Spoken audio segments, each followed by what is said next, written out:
Hello, moms. Happy Mother's Day. I hope today has been a great day for you. I know for many of us, it's a complex day, right? I did a video yesterday entailing how it can be complicated and the things that our kids are going through. But today, I wanted to talk to you about eliminating frustration when you're parenting your adopted children. All children are frustrating, absolutely frustrating, but there are a few things that you can do that really help to shift that dynamic for you. For those of you that don't know me, my name is Brooke Fremouw. I am an adoptive mom to 11 beautiful children, and I help other adoptive moms to exchange the chaos in their hearts and in their homes for peace. So if that's something that you're interested in and that you need in your family, please just comment below and let me know. Yes, send me the link. I would be happy. I am giving away 5 free strategy call consultations to my lucky viewers. So if you are interested in taking a look at those dynamics within your home, please just let me know. All right, let's dive into it. So frustration, anger, disappointment, where do those things come from? I don't know about you, but I have children that are adopted that have some special needs issues, right? I have kids with fetal alcohol syndrome. I have children with learning disabilities. And in general, kids can be frustrating, but when they've got other things that are going on with them, they're even more frustrating. Are you hearing me, mama? I know that you are. How many times have you told your children to pick up their shoes, and on the 3rd request, you literally are ready to pull your hair out because you have asked and asked and asked, and the shoes are right where they were when you first requested that it be handled, right? Or how many times have you reminded the children that when they wipe or when they do the kitchen dishes that they should wipe down the countertops, and yet every time you come out and the countertops are not wiped? How about picking up their room? How about hanging up the towel when they're done taking a shower? So many of these issues are issues that parents face, but again, it's amplified in the case of so many adopted children. And all that does is amplify our frustration as mom. So if that's you, raise your hand. Yeah? Is that you? I know it's me. And I never thought I was a patient person, but my grandmother, she's like, Brooke, I don't know how you do it. Those kids, you have to tell them 100 times and you just keep your cool. Mom, are you keeping your cool or are you letting it get to you?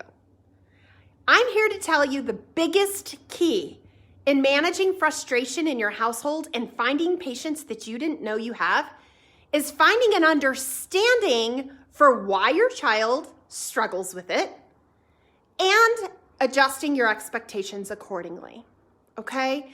Now, I know this doesn't sound like some magic wand thing where you could just, all of a sudden now I've adjusted my expectations and I'm just going to expect my children to not obey. And that's okay. Is that what you're saying, Brooke? No, it's not what I'm saying, but I'm saying that that's the end game, is to understand the dynamics that are going on and implement new strategies into your household so that your children don't struggle with feeling like a constant failure because they're not meeting your expectations, and that you don't feel like a constant nag because you're having to ask 85 times for the exact same thing.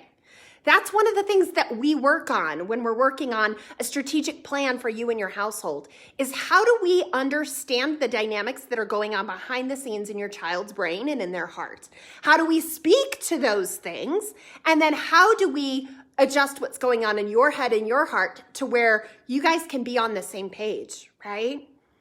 And when you do that, I am telling you, it is a night and day different dynamic because your children now feel like their best is good enough.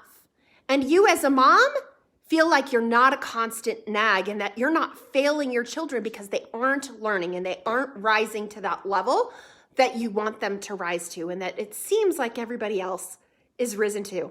If you have raised your kids within the church environment, as I have you guys heard of first-time obedience?